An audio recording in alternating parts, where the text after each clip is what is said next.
Dear students, welcome back to my channel. আজ আমি চলে এসেছি মেন্টাল হেলথ নার্সিংয়ের কিছু এমসিকিউ অ্যান্ড টপিক নিয়ে তোমাদের সাথে ডিসকাস করতে। এখান থেকে প্রায় 10 নম্বরের কোশ্চেন কিন্তু এক্সামে থাকে। তবে চলো আর দেরি না করে শুরু করা যাক। আগের দিন আমি যে হোমওয়ার্কটা দিয়েছিলাম আগে সেটা নিয়ে ডিসকাস করে নিই। এখানে ছিল after a child returns from post anaesthesia care unit after surgery which of the following would the nurse assess first.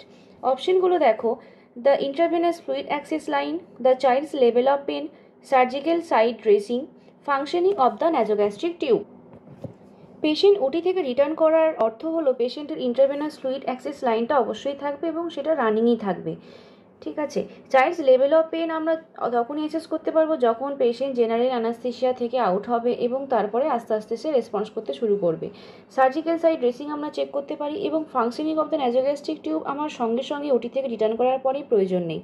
আমাদের দেখতে হয় পোস্ট অ্যানাস্থেশিয়া যখন পেশেন্ট ওটি থেকে রিসিভ হয় তখন আমাদের প্রথমে এ, বি এবং সি দেখতে হয়। এয়ারওয়ে, ব্রিদিং এবং সার্কুলেশন। এয়ারওয়ে অর্থাৎ পেশেন্টের এয়ারওয়ে এবং পেশেন্ট ঠিকঠাক মতো শ্বাস নিতে পারছে কিনা বা তার অক্সিজেনের নিড রয়েছে কিনা সেটা আমরা প্রথমে চেক করি।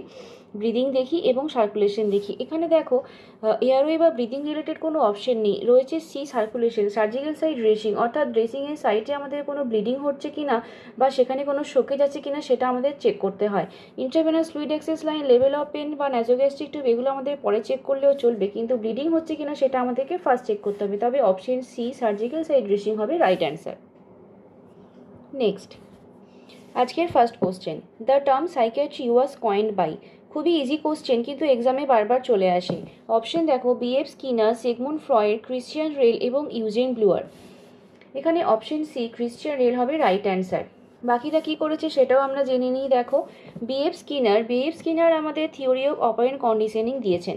অপারেন্ট কন্ডিশনিং কি? অপারেন্ট কন্ডিশনিং বলতে আমরা বুঝি যখন কেউ কোনো কিছু পজিটিভ করে বা ভালো কিছু করে তখন আমরা যে তাকে প্রেজ করি এবং তার ফলে তার সেই কাজের যে আউটকাম আরও বেটার হতে থাকে, এটাকে আমরা অপারেন্ট কন্ডিশনিং বুঝি। এই থিওরিটা আমাদের বি.এফ স্কিনার দিয়েছেন।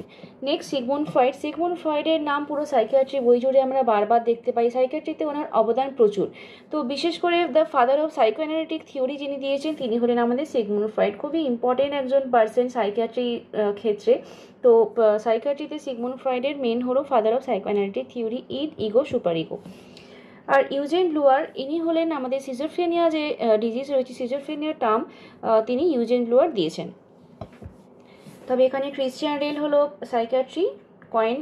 সাইকিয়াট্রি টার্মটা কয়েন করেছেন Christian Reil. Next, Question 2. According to Kubler-Ross theory, which among the following behavior is observed in stage 2? Kubler-Ross theory কি এবং সেই থিওরিতে আমাদের স্টেজ 2তে কোন বিহেভিয়ার আমরা অবজার্ভ করি সেটা হলো আমার এখানে প্রশ্ন। Depression, anger, bargaining, denial. Kubler Ross আমাদেরকে গ্রিফের থিওরি দিয়েছেন। থিওরি অফ গ্রিফ হলো কুবের-রসের। এখানে দেখো 5টা স্টেজ রয়েছে: denial, anger, bargaining, depression and acceptance. Denial স্টেজে কি হয়? ডিনায়াল স্টেজে যখন কোনো একটা ইভেন্ট আমাদের লাইফে চলে আসে, যেমন ধরো হচ্ছে কোনো লাভ পার্সনের লস বা কোনো এমন কিছু লস যেটা আমরা সহজে অ্যাকসেপ্ট করতে পারি না, তখন আমাদের থিওরি অফ গ্রিফের যে 5টা স্টেজ তার মধ্যে দিয়ে আমরা যাই। প্রথমে হলো ডিনায়াল স্টেজে পেশেন্টের মনের মধ্যে এটাই চলতে থাকে যে this can be happening to me, আমার সাথেই কেন হবে, বা এটা আমার সাথে হতে পারে না, বা আমি অ্যাকসেপ্ট করতে পারছি না, মানে ডিনাই করে যাচ্ছি, মানে পুরো ব্যাপারটা যে আমার সাথে ঘটেছে সেটা আমি বিশ্বাসই করতে পারছি না। সেকেন্ড হলো অ্যাঙ্গার। যখন বিশ্বাস করতে পারছি না এবং তারপরে আমাদের স্টেজ আসছে অ্যাঙ্গার, তখন আমাদের রাগ হচ্ছে যে এই জিনিসটা আমার সাথেই কি হতে হলো, আমার সাথেই কেন হলো, এইরকম। তারপরে হলো বার্গেনিং। বার্গেনিংয়ের মধ্যে আমরা কি করি? আমরা একটা স্টেজে পৌঁছতে চেষ্টা করি যেখান থেকে আমরা ঠিক অ্যাকসেপ্টও করতে পারছি না, আবার ঠিক ছেড়েও দিতে পারছি না, এরকম একটা স্টেজের মধ্যে থাকে। এখানটায় আমরা অনেকে এরকমভাবে করে, হে ভগবান তুমি আমাকে এই জায়গাটায় উদ্ধার করে নাও, আমি তোমাকে নিশ্চয়ই পুজো দেবো, বা এই জিনিসটা আমার অতটাও ইম্পর্টেন্ট ছিল না, ঠিক আছে গেছে ভালো হয়েছে, এইরকম টাইপের। মানে আমরা আমাদের মনকে বার্গেনিং করে বোঝানোর চেষ্টা করি যে ঠিক আছে মেনে নিতে হবে বা এরকম টাইপের।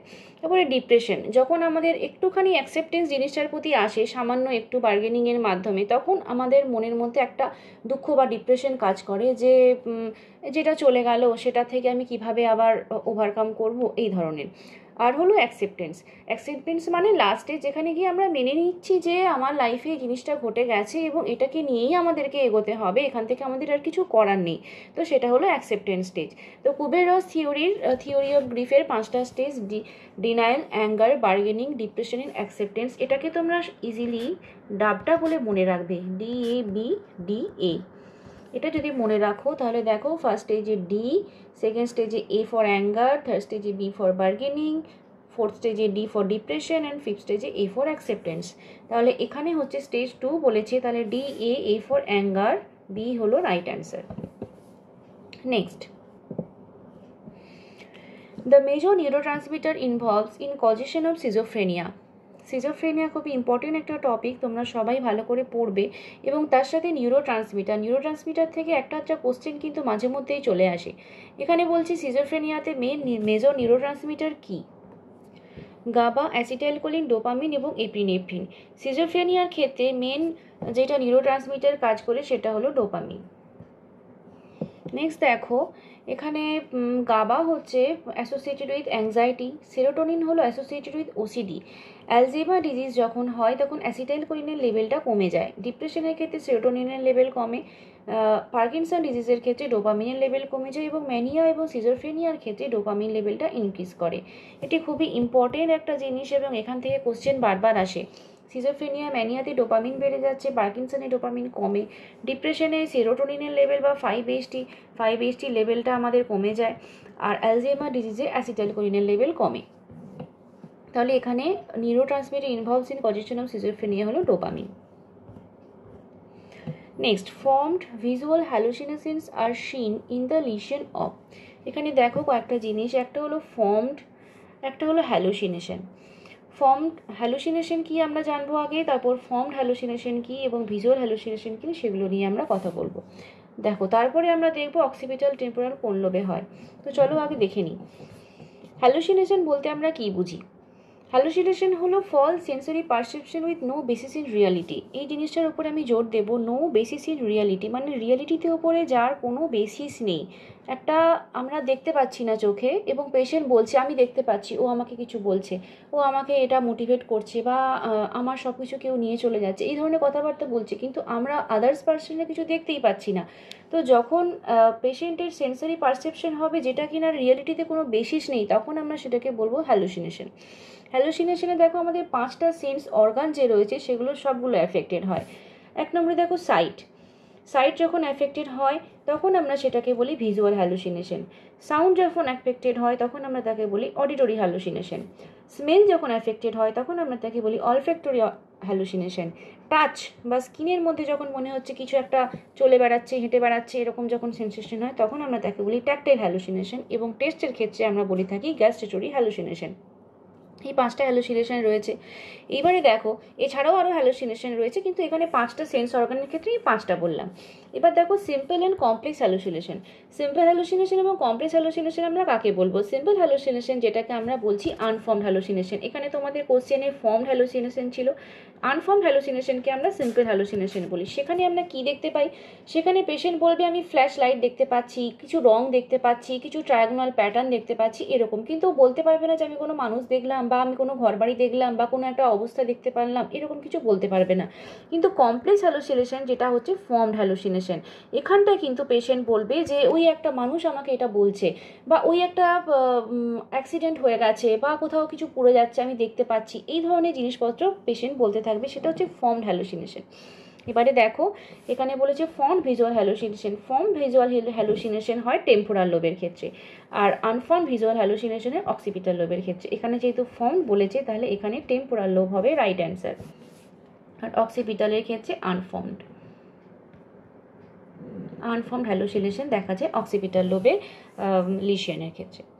Next, miss interpretation or miss perception of real external stimuli. এখানে দেখো, এখানে বলেছে রিয়েল এক্সটার্নাল স্টিমুলি। আমরা আগের স্লাইডে দেখেছিলাম নো বেসিস ইন রিয়েলিটি, মানে রিয়েলিটিতে যেটা নেই। আর এখানে বলছে যে রিয়েল এক্সটার্নাল স্টিমুলি রয়েছে, কিন্তু সেটাকে আমরা মিস ইন্টারপ্রেট করছি, মানে আমরা ভুল দেখছি বা ভুল বুঝছি সেটা। তাহলে দুটো হচ্ছে আলাদা, একটা হ্যালুসিনেশন যেখানে কোনো রিয়েলিটিতে বেসিস নেই, আর একটা হচ্ছে তোমার রিয়েল এক্সটার্নাল স্টিমুলি রয়েছে কিন্তু আমরা তাকে ভুল দেখছি। অপশন হলো ইলিউশন, হ্যালুসিনেশন, ডিলিউশন এবং কনফাবুলেশন। এখানে অপশন এ ইলিউশন হলো রাইট অ্যান্সার, যেখানে আমার রিয়েল এক্সটার্নাল স্টিমুলি থাকবে কিন্তু আমরা সেটাকে ভুল দেখছি। যেমন ধরো অন্ধকারে দড়ি পড়ে থাকে আমরা সাপ বুঝি, বা অন্ধকার ঘরে কিছু একটা জিনিস পড়ে রয়েছে আমরা অন্য একটা কিছু বুঝতে পারছি যে মানুষ দাঁড়িয়ে আছে বা কিছু এইরকম ধরনের যখন আমরা ভুল দেখে ফেলি, হয়তো কম আলোর জন্য, বা আমি ঘুম থেকে উঠেছিলাম একটু আনকনসিয়াস ছিলাম, সেমি কনসিয়াস ছিলাম, সেই জন্য আমি বুঝতে পারিনি, সেরকম। হ্যালুসিনেশন অলরেডি বললাম। আর ডিলিউশন কাকে, ডিলিউশন হলো যখন একটা ফিক্সড ফলস বিলিফ থাকছে যেটাকে কোনোভাবেই ভাঙা যাচ্ছে না, মানে আমি মন থেকে এটা মানি, মানে মানি, আমাকে কেউ যাই যুক্তি দেখাক না কেন আমি সেটাকে বিশ্বাস করব না, সেটা হলো ডিলিউশন। আর কনফাবুলেশন বলতে কি বুঝি? কনফাবুলেশন হচ্ছে gaps in memory that are unconsciously filled with fabricated, misinterpreted or distorted information. মানে আমার মেমোরিতে কিছু একটা গ্যাপ রয়ে গেছে যেটা আমার মনে নেই, সেখানে আমি যা ইচ্ছে একটা কিছু ঢুকিয়ে গোঁজামিল দিয়ে ওই জায়গাটা থেকে বেরিয়ে যাব। এখানে যখন আমি অন্য কিছু ইনফরমেশন দিচ্ছি যেটা আমার মেমোরিতে নেই কিন্তু আমি বানিয়ে বানিয়ে দিচ্ছি, বা কোথাও থেকে একটা এসছে ইনফরমেশন সেখান থেকে আমি দিয়ে দিলাম, সেই যে মেমোরি গ্যাপ সেটাকে আমরা কনফাবুলেশন বলছি। তাহলে এখানে রাইট অ্যান্সার হলো A, illusion. Next, omega sign is seen in which of the following. Omega sign, এই যে একটা ওমেগা সাইন, এটা দেখা যায় ডিপ্রেশনের ক্ষেত্রে, ডিপ্রেশনে ওমেগা সাইন দেখা যায়। Next, which of the following is not a part of Bleuler's 4A। Bleuler's, Eugen Bleuler, প্রথমে বলেছিলাম সিজোফ্রেনিয়া কয়েন টার্ম করেছেন, সিজোফ্রেনিয়া টার্ম কয়েন করেছেন ইউজেন ব্লুয়ার। ব্লুয়ারের 4A বলতে আমরা কি বুঝি? এখানে অপশন দেখো, অ্যাম্বিভ্যালেন্স, অ্যাসোসিয়েট, লুজেনিং, অ্যাভলিউশন ও অটিস্টিক থিঙ্কিং। ব্লুয়ারের 4A-তে কী কী আছে আমরা আগে জেনে নিই। প্রথমে হলো অ্যাফেক্টিভ ডিস্টারবেন্স। অ্যাফেক্টিভ ডিস্টারবেন্স বলতে inability to show appropriate emotional response, মানে অ্যাপ্রোপ্রিয়েট ইমোশনাল রেসপন্সটা পেশেন্ট দেখাতে পারছে না, মানে ইনঅ্যাপ্রোপ্রিয়েট হচ্ছে, মানে হয়তো আনন্দ পাওয়ার কথা হচ্ছে না, অন্যভাবে হয়তো বিষাদগ্রস্ত হয়ে রয়েছে। বা ফ্ল্যাট অ্যান্ড এফেক্ট, যেখানে পেশেন্টকে দেখলে তুমি বুঝতে পারবে না যে সে ইমোশনালি কী ফিল করছে। নেক্সট হচ্ছে অটিস্টিক থিঙ্কিং, যেখানে পেশেন্ট একটা নিজের একটা পরিবেশ তৈরি করে নিয়েছে, সে বাইরে কারোর সাথে খুব একটা বেশি কমিউনিকেটও করে না, বা সেটার সাথে অতটা বদার্ড নয়, নিজের মতো নিজে রয়েছে, autistic thinking. Pre occupation with the self, নিজেকে নিয়ে নিজেই ব্যস্ত, এক্সটার্নাল রিয়েলিটি নিয়ে কোনো কনসার্ন নেই বা লিটিল কনসার্ন রয়েছে। অ্যাসোসিয়েটিভ লুজেনিং বলতে stringing together of unrelated topic. Looseness মানে কি? মানে ছাড়া ছাড়া, বা হচ্ছে যে লুজ লুজ। তো লুজ মানে যখন হচ্ছে যে বিভিন্ন জিনিস অ্যাসোসিয়েশনটা ঠিকঠাক হচ্ছে না, মানে কি বলবো, যেমন ধরো কিছু একটা ভাবছি লজিক্যালি, কিন্তু যে পরপর যে আমি জিনিসগুলো বলছি সেগুলোর সাথে হয়তো কোনোটার কোনো মিল নেই, সেই জিনিসটাকে আমরা অ্যাসোসিয়েটিভ লুজেনিং বলছি। আর অ্যাম্বিভ্যালেন্স বলতে অপোজিট ফিলিং, আগে আমার এই জিনিসটাতে আনন্দ হতো কিন্তু এখন আর হচ্ছে না, আগে আমার এই জিনিসটা ভালো লাগতো কিন্তু এখন আর ভালো লাগছে না, এরকমই সাইমultaneously অপোজিট ফিলিং আমি দিতে থাকবো, তখন সেটাকে বলা হচ্ছে অ্যাম্বিভ্যালেন্স। এখানে দেখো ব্লুয়ার্সের 4-এর মধ্যে অ্যাম্বিভ্যালেন্স রয়েছে, অ্যাসোসিয়েটিভ লুজেনিং রয়েছে, অ্যাভলিউশন রয়েছে এবং অটিস্টিক থিঙ্কিং রয়েছে। এখানে নট বলেছে এখানটায়, তাহলে এখানে option B, option C avolition, এটা হবে right answer. Next, hypochondriasis. Hypochondriasis কি? Fear of fatal disease, too much concern of own health and misinterpretation of normal body, marked mental and physical fatigue and repeated hospitalization. Fear of fatal ডিজিজকে যেটা আমরা বলি mainly conversion disorder হিসেবে আমরা বুঝি, conversion disorder. আর too much concern of own health and misinterpretation of normal body ফাংশনিংকে বলা হয় hypochondriasis. Marked mental and physical fatigue, এটাকে বলা হয় নিউরেস্থেনিয়া। রিপিটেড হসপিটালাইজেশনের কোনো সেরকম পার্টিকুলার কোনো টার্ম নেই। তো হাইপোকন্ড্রিয়াসিস বলতে নিজের হেলথ নিয়ে যখন আমি টু মাচ কনসার্ন হচ্ছি এবং বডি ফাংশনিংকে মিস ইন্টারপ্রেট করছি তখন সেটাকে হাইপোকন্ড্রিয়াসিস বলা হয়। Next, agoraphobia is a fear of, মানে ফোবিয়া, এখানে কথাটা বলেছে ফোবিয়া। ফোবিয়া মানে যখন ইরেশনাল ফিয়ার অফ সামজিন, কোনো কিছু নিয়ে যখন ইরেশনাল ফিয়ার হয় তখন সেটাকে ফোবিয়া বলা হয়। অ্যাগোরাফোবিয়া বলতে কি? আগার, strangers, open place, I mean close space. আগারটা জাস্ট ফর ডিস্ট্রাকশন, অ্যাগোরা থেকে আগার, যারা কিছুই জানে না তাদের জন্য এই অপশনটা আগার। এরকম কেউই নেই আশা করছি। নেক্সট হলো স্ট্রেঞ্জার্সে যখন ফোবিয়া থাকে তখন তাকে বলা হয় জেনোফোবিয়া। জেনোফোবিয়া। ওপেন স্পেসেসে যখন হয় তখন সেটাকে আমরা বলছি অ্যাগোরাফোবিয়া, আর ক্লোজ স্পেস যখন হয় তখন সেটাকে ক্লস্ট্রোফোবিয়া। ক্লস্ট্রোফোবিয়া দেখা যায় যখন পেশেন্ট আইসিইউতে থাকে বা যখন বাইপ্যাপ মেশিনে থাকে, তখন ক্লস্ট্রোফোবিয়া পেশেন্টের হয়। Next, the morbid fear of becoming obese with a persistent lack of appetite and severe weight loss is। এখানে দেখো, morbid fear of becoming obese, persistent lack of appetite, severe weight loss, তিনটে জিনিস রয়েছে। অপশনগুলো দেখো, anorexia nervosa, bulimia nervosa, binge eating disorder and pica. প্রথমে আমি পিকাটা বলে নিই। পিকা হলো যখন হচ্ছে যে নন ইডেবল সাবস্টেন্স যখন খাচ্ছে তখন সেটাকে বলা হয় যে পিকা, যেমন চক, পেন্ট, মাড, এই জিনিসগুলো যখন খাচ্ছে তখন সেটাকে পিকা বলা হয়। এখানে আনরিলেটেড এটার সাথে। বিঞ্জ ইটিং ডিসঅর্ডার মানে যখন তখন যা ইচ্ছে খেয়ে নিচ্ছে সেই ডিসঅর্ডার, এটা হচ্ছে বিঞ্জ ইটিং। আর রয়েছে অ্যানোরেক্সিয়া নার্ভোসা এবং বুলিমিয়া নার্ভোসা, দুটোর মধ্যে একটা লাইট ডিফারেন্স রয়েছে। দুটোই হচ্ছে তোমার ইটিং ডিসঅর্ডার, কিন্তু অ্যানোরেক্সিয়া নার্ভোসাতে কি হয়, এখানটায় হচ্ছে পেশেন্টের ফিয়ার অফ বিকামিং ওবেস থাকে, কিন্তু ল্যাক অফ অ্যাপেটাইট এটাও থাকে, সিভিয়ার ওয়েট লস এটাও থাকে। আর বুলিমিয়া নার্ভোসাতে ফিয়ার অফ বিকামিং ওবেস থাকে, সিভিয়ার ওয়েট লস থাকে, কিন্তু ল্যাক অফ অ্যাপেটাইটটা থাকে না। বুলিমিয়া নার্ভোসাতে পেশেন্ট একসাথে অনেক কিছু খেয়ে নেয়, তারপরে কি করে, ভমিটিং করার জন্যে প্রোভ করে। আর অ্যানোরেক্সিয়া নার্ভোসাতে পেশেন্ট কিন্তু খাবেই না একদম। তার হচ্ছে যেহেতু ওবেস হয়ে যাচ্ছে এবং সবসময় সেই কনস্ট্যান্টটা রয়েছে, অ্যানোরেক্সিয়া নার্ভোসাতে পেশেন্ট কিন্তু খেতে চাইবে না একদমই। তো সেখানে ডায়েট প্ল্যানে আমাকে পেশেন্টকে মনিটর করে আমাদেরকে খাওয়াতে হয়। অ্যানোরেক্সিয়া নার্ভোসাতে এটা হলো মেন। আর বুলিমিয়া নার্ভোসা এবং অ্যানোরেক্সিয়া নার্ভোসার মধ্যে মেন ডিফারেন্স হচ্ছে বিঞ্জ ইটিংয়ের একটা প্রবণতা বুলিমিয়া নার্ভোসার মধ্যে রয়েছে, কিন্তু অ্যানোরেক্সিয়া নার্ভোসাতে নেই। এখানে যেহেতু পারসিস্টেন্ট ল্যাক অফ অ্যাপেটাইট বলেছে, সেখানে অ্যানোরেক্সিয়া নার্ভোসা হবে রাইট অ্যান্সার। নেক্সট দেখো, তোমাদের জন্য একটা homework. Abnormal drowsiness or excessive sleep in the daytime is known as narcolepsy, somnolence, somnambulism and sleep ataxia।